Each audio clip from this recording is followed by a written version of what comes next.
కుటుంబానికి సంవత్సరానికి మినిమం 40,000 రూపాయలు అదనంగా భారం మీ నెత్తిన పడింది. ఈ విషయం మీరు గుర్తుపెట్టుకోవాల్సిన అవసరం ఉంది.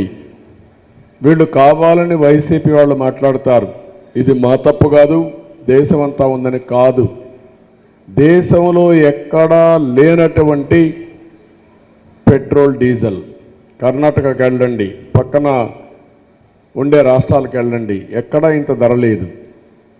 రెండోది, కరెంటు ఛార్జీలు విపరీతంగా పెంచేశారు.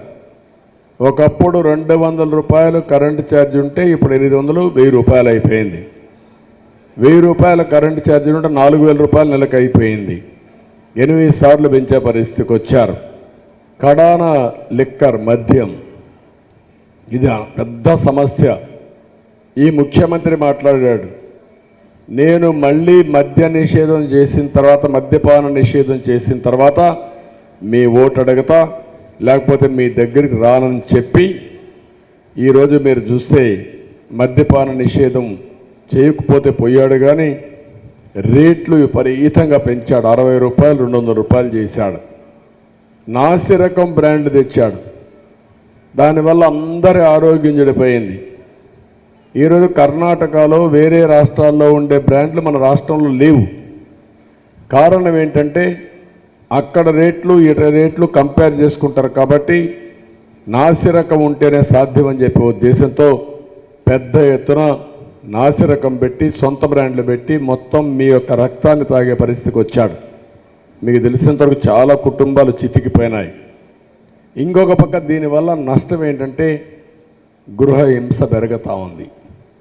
తాగి వచ్చిన మగవాడు తాగిన మైకంలో ఏదంటది చేసే పరిస్థితికి వచ్చారు. ఇంకొక పక్క ఇది ఎక్కువ రేట్ అవుతా ఉందనే ఉద్దేశంతో గంజాయి తాగడం మొదలుపెట్టారు. గంజాయి తీసుకుంటే ఇంక మీకు అందరికీ తెలుసు, మరి ఎవరు మన కంట్రోల్లో ఉండరు. దీనివల్ల మహిళలపైన అత్యాచారాలు జరుగుతున్నాయి, నేరాలు ఘోరాలు జరిగే పరిస్థితికి వచ్చింది. చాలా దారుణం. మహిళలపై జరిగే నేరాల్లో జాతీయ స్థాయి కంటే 44% మన రాష్ట్రంలో ఎక్కువగా ఉన్నాయి.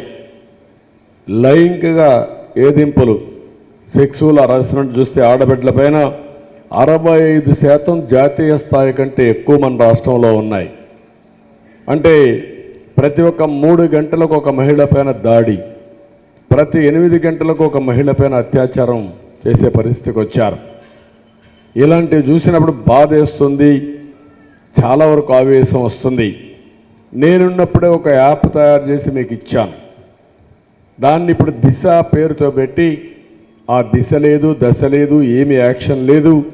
పోలీసు వ్యవస్థ రాజకీయ కక్షలకు ఉపయోగపడతాం తప్ప మహిళా రక్షణకు ఉపయోగపడే పరిస్థితి లేకుండా పోయింది. ఇంకో పక్క నిర్భయ నిధులు, నిర్భయ బాధితుల కోసం కేంద్ర ప్రభుత్వం డబ్బులు ఇస్తే దాన్ని 16-19లో 5.4% తీసుకుని బ్రహ్మాండంగా దాన్ని ఖర్చు పెట్టాం. ఈరోజు అది తగ్గిపోయి 1.4%గా పడిపోయి అది కూడా ఉపయోగించలేని పరిస్థితికి వస్తున్నారు. ఇలాంటివన్నీ చూస్తే 33% వాళ్ళు డబ్బులు ఇచ్చినా ఆ డబ్బులు ఖర్చు పెట్టి ఆడబిడ్డలకు రక్షణ ఇవ్వడం కానీ, ఎవరైనా ఆడబిడ్డలు ఇబ్బందిలో ఉంటే అలాంటి వాళ్ళకి సహాయం చేయడం కానీ అవి కూడా చేసే పరిస్థితి లేకుండా పోయింది.